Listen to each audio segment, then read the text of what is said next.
ஹரே கிருஷ்ணா பக்தர்களே, பகவத் தரிசனத்திலிருந்து ஒரு கட்டுரை. கோல்கத்தா. வழங்கியவர் ஜீவன கௌர ஹரிதாஸ் பிரபு அவர்கள். இந்தியாவின் மேற்கு வங்க மாநிலத்தில் அழகான கங்கை கரையோரத்தில் அமைந்திருப்பதே கோல்கத்தா மாநகரம். வேத சாஸ்திரங்கள் ஆச்சாரியரின் பிறப்பிடத்தை ஸ்ரீபாத கஷேத்திரம் என போற்றுவதால் அகில உலக கிருஷ்ண பக்தி இயக்கத்தின் ஸ்தாபக ஆச்சாரியரான தெய்வ திரு ஆனாச்சானா பக்திவேதாந்த சுவாமி ஸ்ரீல பிரபுபாதர் தோன்றிய கோல்கத்தா நகரை பக்தர்கள் ஸ்ரீபாத கஷேத்திரம் என அழைக்கின்றனர். கோல்கத்தாவும் கௌடிய வைஷ்ணவ ஆச்சாரியர்களும் கிருஷ்ண உணர்வு பிரச்சாரத்தின் அச்சாணியாக திகழ்ந்த கௌடிய வைஷ்ணவ ஆச்சாரியர்களில் ஒருவரான ஸ்ரீல பக்தி வினோத தாக்கூர் இவ்வுலகில் தோன்றுவதற்கும் இறுதியாக கிருஷ்ணரின் நித்திய லீலையில் மீண்டும் நுழைவதற்கும் கொல்கத்தா நகரையே தேர்ந்தெடுத்தார். ஸ்ரீல பிரபுபாதரின் குருவான ஸ்ரீல பக்தி சித்தாந்த சரஸ்வதி தாக்கூர் இவ்வுலகை விட்டு பிரிவதற்கு கொல்கத்தாவையே தேர்ந்தெடுத்தார் என்பதும் குறிப்பிடத்தக்கது. சைதன்ய மகாபிரபு கிருஷ்ண உணர்வை பிரச்சாரம் செய்யும்படி நித்யானந்த பிரபுவிடம் கட்டளையிட்ட போது நித்யானந்த பிரபு கொல்கத்தாவை மையமாக வைத்தே செயல்பட்டார். நித்யானந்த பிரபு கொல்கத்தாவிற்கு அருகில் இருக்கும் கர்த்தஹா என்னும் இடத்தில் இல்லத்தை ஏற்படுத்தி முழு வீச்சில் தீவிரமாக கிருஷ்ண உணர்வு பிரச்சாரத்தில் ஈடுபட்டார். சைதன்ய மகாபிரபு இன்றைய கொல்கத்தா நகருக்கு அருகில் வசித்த பாகவத ஆச்சாரியரிடமிருந்து தொடர்ச்சியாக 7 நாள் ஸ்ரீமத் பாகவதத்தை பாட்டு வடிவில் கேட்டதால் கௌடிய வைஷ்ணவர்கள் இவ்விடத்தை குப்த விருந்தாவனம் என்றும் போற்றுகின்றனர். இன்றைய கொல்கத்தா நகரை சுற்றி சைதன்ய மகாபிரபு, நித்யானந்த பிரபு மற்றும் அவரது சகாக்களின் எண்ணற்ற லீலைகள் நிகழ்ந்துள்ளதாலும் ஆச்சாரியர்கள் பலரின் லீலா ஸ்தலங்கள் அமைந்துள்ளதாலும் இவ்விடத்தில் கிருஷ்ண உணர்வு சேவையில் ஈடுபடுவது அதிக நன்மையை கொடுக்கும். ஸ்ரீல பிரபுபாதர் தமது குருவான ஸ்ரீல பக்தி சித்தாந்த சரஸ்வதி தாகூரை முதலில் கொல்கத்தாவில் சந்தித்த போதுதான் இஸ்கான் இயக்கத்திற்கு விதை ஊன்றப்பட்டது. இஸ்கான் இயக்கத்தின் ஆன்மீக தலைநகரமான மாயாப்பூர் நிலம் குறித்த இறுதி முடிவுகளும் கொல்கத்தாவில் அரங்கேறிய காரணத்தினால் ஸ்ரீல பிரபுபாதர் கொல்கத்தாவே மாயாப்பூரின் நுழைவாயில் என பிரகடனப்படுத்தினார்.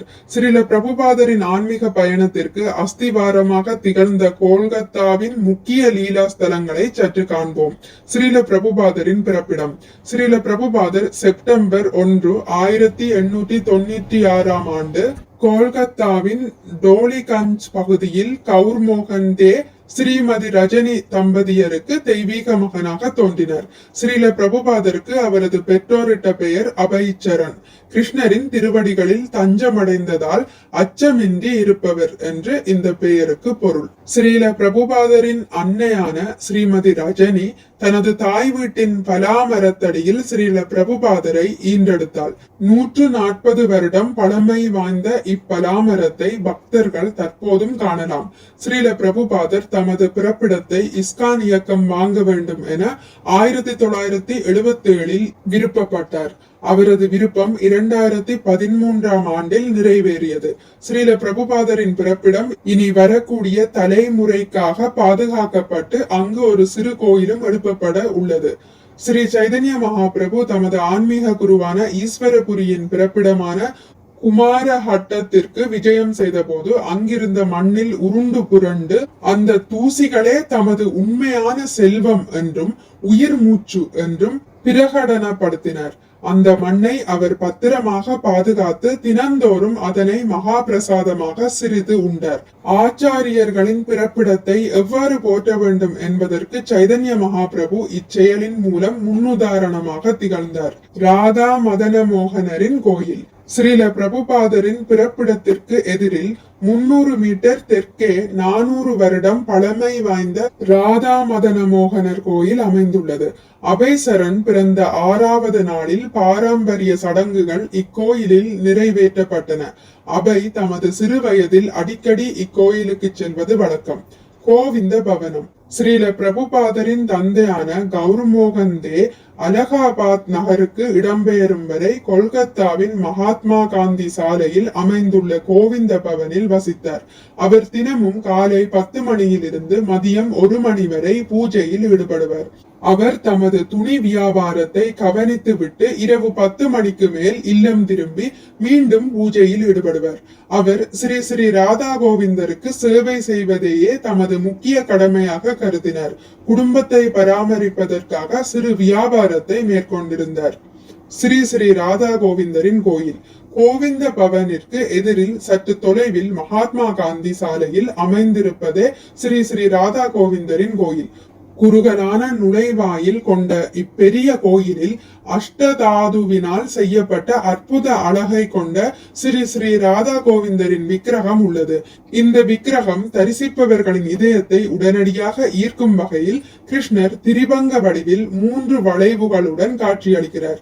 ஸ்ரீல பிரபுபாதர் தமது சிறு வயதிலேயே அக்கம் பக்கத்தில் வசிப்பவர்களை அழைத்து இக்கோயிலின் முற்றத்தில் ஜெகநாதரின் ரத யாத்திரையை மேற்கொண்டார். இன்று இஸ்கான் சார்பாக உலகின் எல்லா பெருநகரங்களிலும் ஜெகநாதரின் ரத யாத்திரை நடைபெற்று வருகிறது.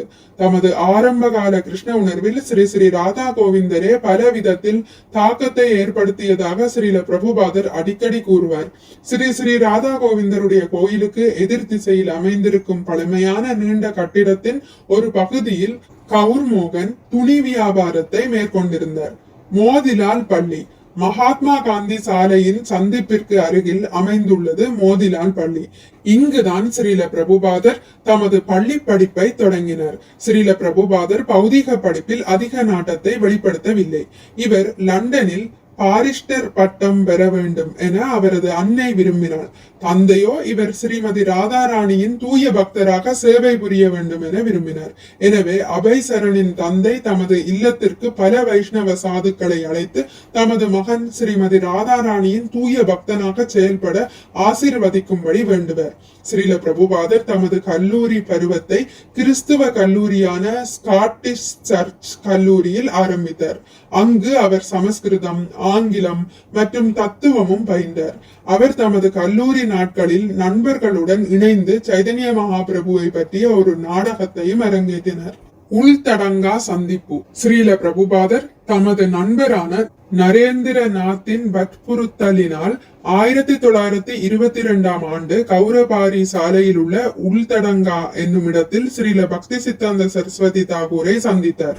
அந்த முதல் சந்திப்பிலேயே ஸ்ரீல பக்தி சித்தாந்த சரஸ்வதி தாகூர் அபய் சரணிடம், நீங்கள் படித்த இளைஞனாக இருக்கிறீர், நீங்கள் ஏன் சைதன்ய மகாபிரபுவின் உபதேசங்களை மேற்கத்திய நாடுகளில் பிரச்சாரம் செய்யக்கூடாது என வினவினார். அச்சமயத்தில் ஸ்ரீல பிரபுபாதர் காந்தியடிகளின் கோட்பாட்டில் ஈடுபாடு கொண்டிருந்த காரணத்தினால் நாட்டிற்கு சுதந்திரம் வாங்குவதே முதல் நோக்கம் என கூறினார். ஆயினும் கிருஷ்ண உணர்வு நேரம், இடம் மற்றும் சூழ்நிலையை சார்ந்து இருப்பதில்லை என்று ஸ்ரீல பக்தி சித்தாந்த சரஸ்வதி தாகூர் பதிலளித்தார்.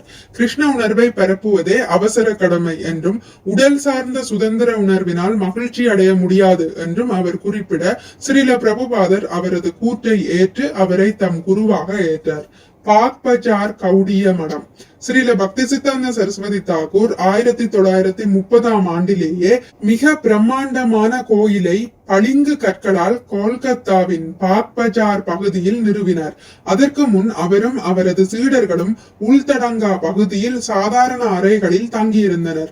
அவர் 1936ஆம் ஆண்டு இம்மடத்தின் மாடியில் தான் தம் உடலை விட்டு கிருஷ்ணரின் நித்திய லீலையில் புகுந்தார். இன்றும் கொல்கத்தா செல்லும் பக்தர்கள் இந்த அற்புதமான கோயிலை தரிசிக்கலாம். கிதர்பூர் துறைமுகம் மேற்கத்திய நாடுகளில் கிருஷ்ண உணர்வு பிரச்சாரத்தை மேற்கொள்வதற்காக குருவின் கட்டளையினை நிறைவேற்ற ஸ்ரீல பிரபுபாதர் ஆகஸ்ட் 13, 1965ஆம் ஆண்டு ஜலதூதா என்னும் சரக்கு கப்பலில் கோல்கத்தாவின் கிதர்பூர் துறைமுகத்திலிருந்து அமெரிக்காவிற்கு பயணம் மேற்கொண்டார். கையில் சற்றும் பணம் இல்லாமல் குருவின் ஆணையிலும் கிருஷ்ணரின் திருநாமத்திலும் ஆழ்ந்த நம்பிக்கை கொண்டு ஜீவராசிகளின் மீதான அபரிமிதமான கருணையுடன் திகழ்ந்த ஸ்ரீல பிரபுபாதரை இந்தியாவிலிருந்து அமெரிக்காவிற்கு அனுப்பி வைத்த பெருமை கிதர்பூர் துறைமுகத்தை சாரும். இஸ்கான் கொல்கத்தா இந்தியாவின் முதல் இஸ்கான் கோயில் கொல்கத்தாவின் ஆல்பர்ட் சாலையில் அமைக்கப்பட்டது. இக்கோயிலில் வீட்டுள்ள ஸ்ரீ ஸ்ரீ கௌர நடராஜ ராதா கோவிந்தர், ஜெகநாதர், பலதேவர், சுபத்திரை ஆகியோரின் விக்கிரகங்கள் அனைவரையும் கவருகின்றனர். கொல்கத்தாவில் இஸ்கான் சார்பாக நிகழ்த்தப்படும் ஜெகநாதரின் ரத யாத்திரை உலகின் மாபெரும் ரத யாத்திரைகளில் 2ஆம் இடத்தை பிடித்துள்ளது. புரி ரத யாத்திரையில் 30 லட்சம் பேர் பங்கேற்கின்றனர். கொல்கத்தா ரத யாத்திரையில் 7 லட்சம் பேர் பங்கேற்கின்றனர். 9 நாள் விழாவில் மொத்தம் 20 லட்சம் பேர் பங்கேற்கின்றனர். கொல்கத்தாவில் ரத யாத்திரைக்கு காலப்போக்கில் மேற்கு வங்க அரசாங்கம் விடுமுறை வழங்கும் என்றும் கொல்கத்தா நகரை சுற்றி 10 இஸ்கான் கோயில்கள் எழுப்பப்பட வேண்டும் என்றும் ஸ்ரீல பிரபுபாதர் தெரிவித்துள்ளார். ஸ்ரீல பிரபுபாதரின் ஆசீர்வாதம். மாயாப்பூர் செல்லும் பக்தர்கள் அனைவரும் ஓரிரு நாட்கள் கொல்கத்தாவில் தங்கி மேற்கூறிய இடங்களை தரிசிப்பதன் மூலம் ஸ்ரீல பிரபுபாதருக்கு நன்றியை தெரிவிக்கலாம். அது மட்டுமின்றி இதன் மூலமாக ஸ்ரீல பிரபுபாதரின் மீதான நமது உறவும் ஆழமாகும். ஆன்மீக பயணத்திலும் திருப்பு முனை ஏற்படும். இஸ்கான் கொல்கத்தா கோயிலில் ஸ்ரீல பிரபுபாதர் தொடர்பான லீலா ஸ்தலங்களை தரிசிக்க வருபவர்களுக்கு வழிகாட்டி சேவை செய்வதற்காக ஒரு குழுவையும் ஏற்படுத்தி உள்ளனர். ஸ்ரீல பிரபுபாதரின் லீலா ஸ்தலங்களை தரிசித்து கலியுக மக்களுக்கு கிருஷ்ண உணர்வை பரப்பிய அவரின் கருணை உள்ளத்திற்கு தலை வணங்குவோம். ஜெய் ஸ்ரீல பிரபுபாதா. மிக்க நன்றி. ஹரே கிருஷ்ணா. உங்களுக்கு இந்த வீடியோ பிடித்திருந்தால் லைக் பண்ணுங்கள், ஷேர் பண்ணுங்கள், சப்ஸ்கிரைப் பண்ணுங்கள். நோட்டிபிகேஷன் பெல்லை அழுத்துவதன் மூலம் அடுத்த பதிவுகள் உங்களை வந்தடையும். பகவான் ஸ்ரீ கிருஷ்ணரை பற்றி கேட்டு மகிழ்வோம். ஹரே கிருஷ்ணா.